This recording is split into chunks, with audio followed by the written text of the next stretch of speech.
Assalamualaikum warahmatullahi wabarakatuh. Saya Hermalia Beliana Putri. Saya akan mempresentasikan desain produk. Produk menurut Kotler dan Armstrong, yaitu produk adalah segala sesuatu yang ditawarkan ke pasar untuk mendapatkan perhatian, dibeli, dipergunakan, dan yang dapat memuaskan keinginan atau kebutuhan konsumen. Produk menurut Stanton, yaitu kumpulan dari atribut-atribut yang nyata maupun tidak nyata, termasuk di dalamnya kemasan, warna, harga, kualitas, dan merek ditambah dengan jasa dan reputasi penjualannya.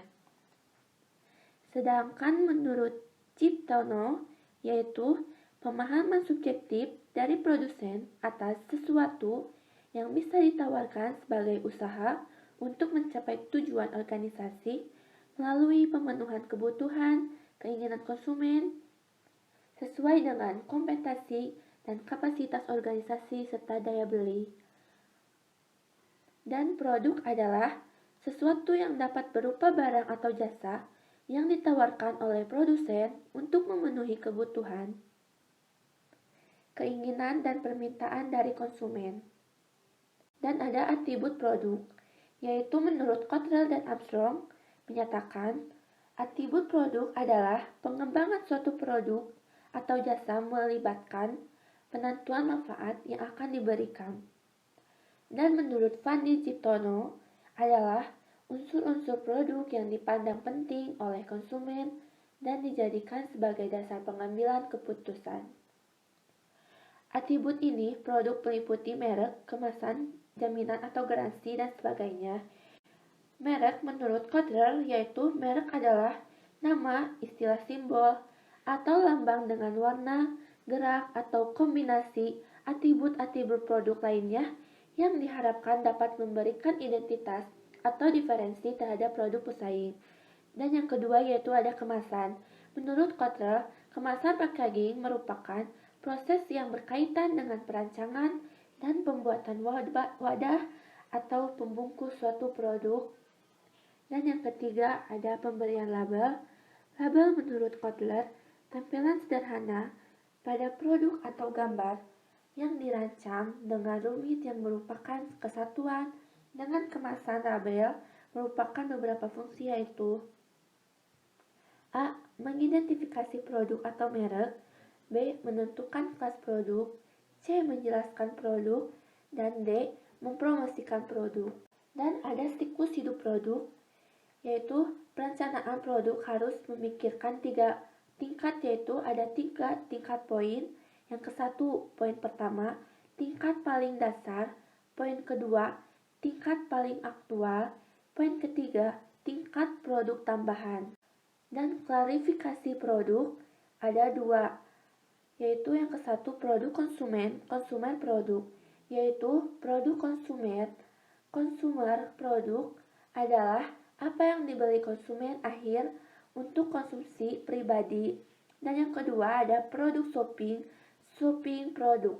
Produk shopping atau shopping produk adalah produk konsumen yang lebih jarang dibeli sehingga pelanggan membandingkan dengan cermat kesesuaian, mutu, harga, dan gayanya. Dan ada strategi pengenalan produk baru. Terdapat 3 cara mendasar untuk meninjau proses pengenalan produk, yaitu poin pertama, menarik pasar atau market pool. Menurut pandangan ini, Anda harus membuat apa yang dapat dijual. Kebutuhan pelanggan merupakan dasar utama untuk pengenalan produk baru. Poin kedua, mendorong teknologi atau teknologi pas, yaitu menurut pandangan ini, Anda harus menjual apa yang Anda dapat buat. Merupakan pekerjaan pemasaran untuk menciptakan pasar dan menjual produk yang dibuat. Dan poin ketiga yaitu ada antarfungsional, interfungsional in nature. Dalam pandangan ini, pengenalan produk baru adalah bersifat fungsional dan membutuhkan kerjasama di antara pemasaran, operasi, teknik, dan fungsi lainnya. Dan langkah-langkah dalam mengembangkan produk baru antara lain, yang ke-1, pengembangan ide. Yang kedua, desain produk. Yang ketiga, desain produk cross-fungsional. Dan yang keempat, menentukan karakteristik. Ada juga desain merek, yaitu Asosiasi Pemasaran Amerika, The American Marketing Association, mendefinisikan merek atau brand sebagai nama, istilah, tanda, simbol, desain, atau kombinasinya yang ditunjukkan agar dapat mengenali barang atau jasa dari suatu atau sekelompok penjual dan membedakannya dari produk dan jasa para pesaing. Secara prinsip, merek adalah nama, istilah, tanda, simbol, rancangan, atau kombinasi dari semua itu yang dimaksudkan untuk mengenali produk dan jasa.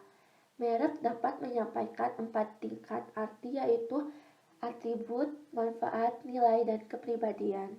Berikut macam-macam keputusan penetapan merek didasarkan pada menggunakan merek atau tidak, seleksi pada merek, sponsor merek, strategi merek, dan memposisikan ulang merek.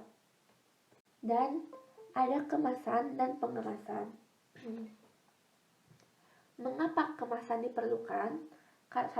Yang pertama, karena kemasan memenuhi sasaran. Yang kedua, kemasan bisa melaksanakan program pemasaran perusahaan.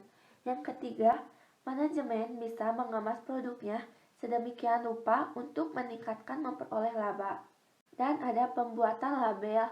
Fungsi label adalah yang ke-1, label mengidentifikasi produk atau merek.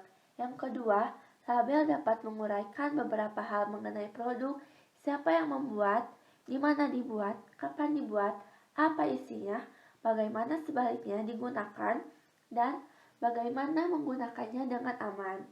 Yang ketiga, label dapat mempromosikan produk dengan gambar menarik. Yang keempat, label mungkin juga mengklasifikasikan produk. Dan yang terakhir ada pelayanan. Kunci keberhasilan dalam persaingan sering terletak pada penambahan pelayanan yang menambah nilai dan meningkatkan kualitasnya. Pembeda pelayanan utama adalah kemudahan pemesanan, pengiriman, pemasangan, pelatihan pelanggan, keluhan dan penyesuaian, masalah kredit, pemeliharaan, bantuan teknis, dan informasi bagi konsumen. Terima kasih. Assalamualaikum warahmatullahi wabarakatuh.